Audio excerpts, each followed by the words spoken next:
ಇದು ಮೂಲಪೀಠ. ಪೂಜ್ಯ ಶ್ರೀ ಶಿವಾನಂದ ಸ್ವಾಮೀಜಿಯವರು ಒಂದು ಚಿಕ್ಕ ಗುಡಿಸಲನ್ನ ಹಾಕಿ ಆರಂಭ ಮಾಡಿದಂತಹ ಮೂಲ ಸ್ಥಾನ ಇದು. ಇಲ್ಲಿಂದ ಇವತ್ತು ವಿಶೇಷವಾಗಿ ಲೋಕಕ್ಕೆ ಬೆಳಗುವಂತಹ ಶಕ್ತಿ ಹೊರಸೂಸುವಂತಹ ಸಿದ್ಧಾರೂಢರ ಮೂಲಪೀಠ ಸನ್ನಿಧಿ ಇದೆ. ಇದು ಭಜನಾ ಮಂದಿರ. ಭಕ್ತರು ಹೆಚ್ಚಿನ ಸಂಖ್ಯೆಯಲ್ಲಿ ಆದಾಗೆ ಕೋಣೆಯ ಅವಶ್ಯಕತೆ ಹೆಚ್ಚಾದಾಗ ಶಿವಾನಂದ ಸ್ವಾಮಿಗಳವರು ಈ ಒಂದು ಭಜನಾ ಮಂದಿರವನ್ನು ನಿರ್ಮಾಣ ಮಾಡಿ ಇಲ್ಲಿ ಭಜನೆಯನ್ನ ಮಾಡಲಿಕ್ಕೆ ಏರ್ಪಾಡು ಮಾಡಿರ್ತಕ್ಕಂಥ ಸಿದ್ಧಾರೂಢ ಸ್ವಾಮಿಗಳವರ ದಿವ್ಯ ಮೂರ್ತಿಯನ್ನ ಪ್ರತಿಷ್ಠಾಪನೆಗೊಳಿಸಿ ವಿಶೇಷವಾಗಿ ಸರ್ವ ಭಕ್ತರಿಗೆ ದರ್ಶನಕ್ಕಾಗಿ ದೊರಕಿರ್ತಕ್ಕಂತಹ ವಿಶೇಷವಾದ ಸದಾವಕಾಶ. ಸಿದ್ಧಾರೂಢರ ಭವ್ಯ ಮೂರ್ತಿ ಎಲ್ಲರ ಹೃದಯದಲ್ಲಿರ್ತಕ್ಕಂಥ ಕಶ್ಮಲ, ದುಃಖ, ನೋವು, ಚಿಂತೆ, ಬಾಧೆಗಳನ್ನು ನೀಗಿ ಆನಂದವನ್ನು ಕೊಡ್ತಕ್ಕಂಥ ಪರಮಾನಂದ ಮೂರ್ತಿ.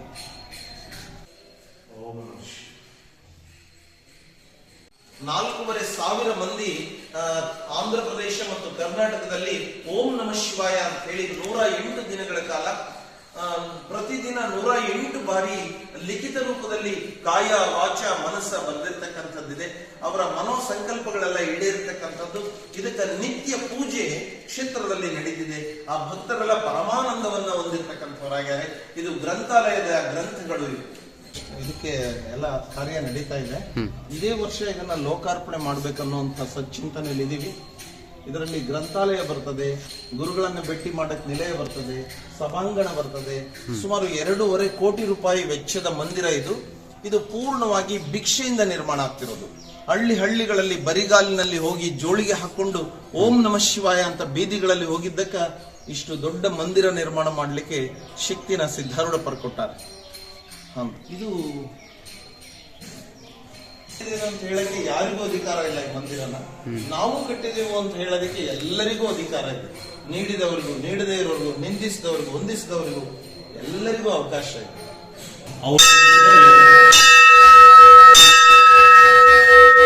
ಪೂಜ್ಯ ಸದ್ಗುರು ನಿರಾಭಾರಿ ಗುರು ಶ್ರೀ ಶಿವಾನಂದ ಸ್ವಾಮಿಗಳವರ ಸಮಾಧಿ ಸ್ಥಳ.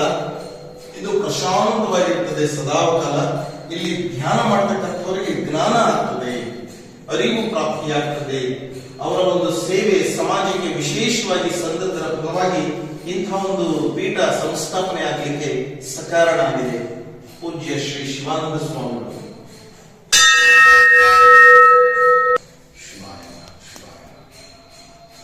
ಶಿವಾನಂದ ಸ್ವಾಮಿಗಳವರ ಗುರುಗಳ ಒಂದು ಭಾವಚಿತ್ರ. ಗುರು ಶಿಷ್ಯ ವೀರ್ವರ ಜ್ಞಾನದ ಪ್ರಕಾಶದಿಂದ ಈ ಒಂದು ಮಂದಿರ ಬೆಳಗಲಿಕ್ಕೆ ಕಾರಣ ಆಗಿದೆ. ಓಂ ನಮಃ ಶಿವಾಯ.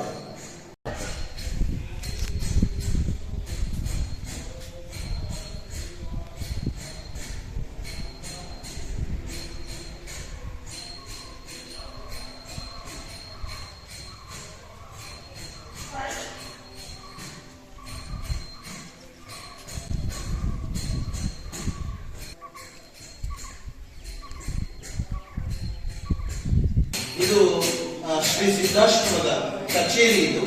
ಇದರಲ್ಲಿ ಯಾವುದೇ ಭಕ್ತರು ಬಂದಾಗ ಅವರನ್ನ ಭೇಟಿ ಮಾಡೋದು ಮತ್ತು ಅವರಿಗೆ ಸೂಕ್ತವಾದ ಮಾರ್ಗದರ್ಶನ, ಸಲಹೆ ಮತ್ತು ಕ್ಷೇತ್ರದಲ್ಲಿ ನಡೀತಕ್ಕಂಥ ಎಲ್ಲ ಕಾರ್ಯಕ್ರಮಗಳ ಬಗ್ಗೆ ವಿಚಾರ ಮಾಡತಕ್ಕಂಥ ಕಚೇರಿ ಇದು. ವಿಘ್ನ ವಿನಾಯಕ ಸ್ವಾಮಿಯ ಪುಣ್ಯ ಸ್ಥಾನ ಇದು. ಸ್ವಾಮಿಯನ್ನ ನಿತ್ಯ ಪೂಜೆ, ಧ್ಯಾನ, ಸ್ಮರಣೆ ಮಾಡಲಿಕ್ಕೆ ಭಕ್ತರಿಗೆ ಸದಾವಕಾಶ ದೊರಕಿರ್ತಕ್ಕಂಥದ್ದಿದೆ. ಜೈ ಗಣೇಶ. ಸಿದ್ಧಾರೂಢರ ರೊಟ್ಟಿ ತಿಂದವರಲ್ಲ ಗಟ್ಟಿ, ಸಿದ್ಧಾರೂಢರ ಬುದ್ಧಿ ಉಂಡೋರಿಗೆ ಬರ್ತದೆ.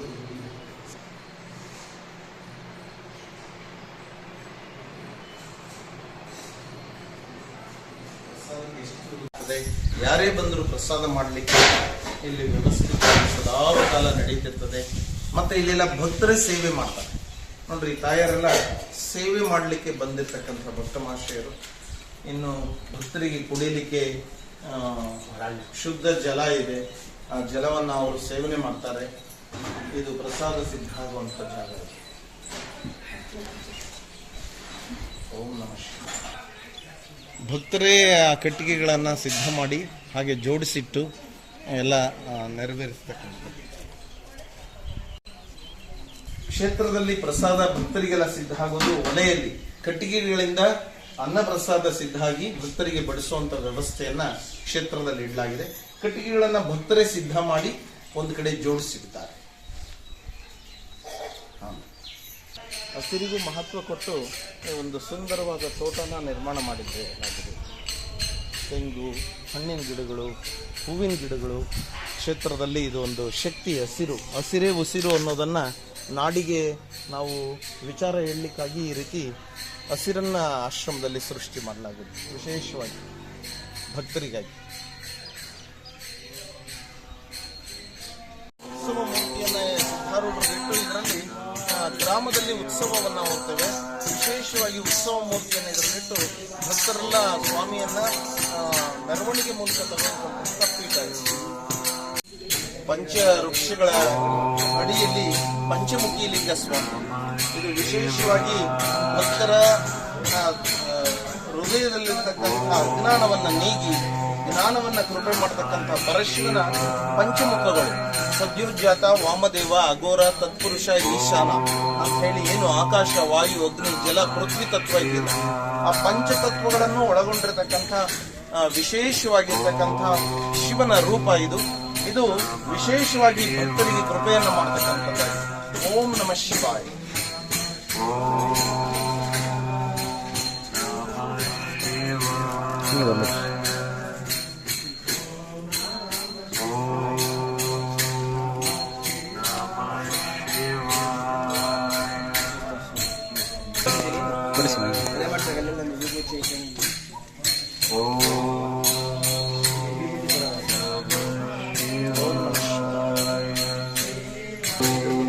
ಇಲ್ಲ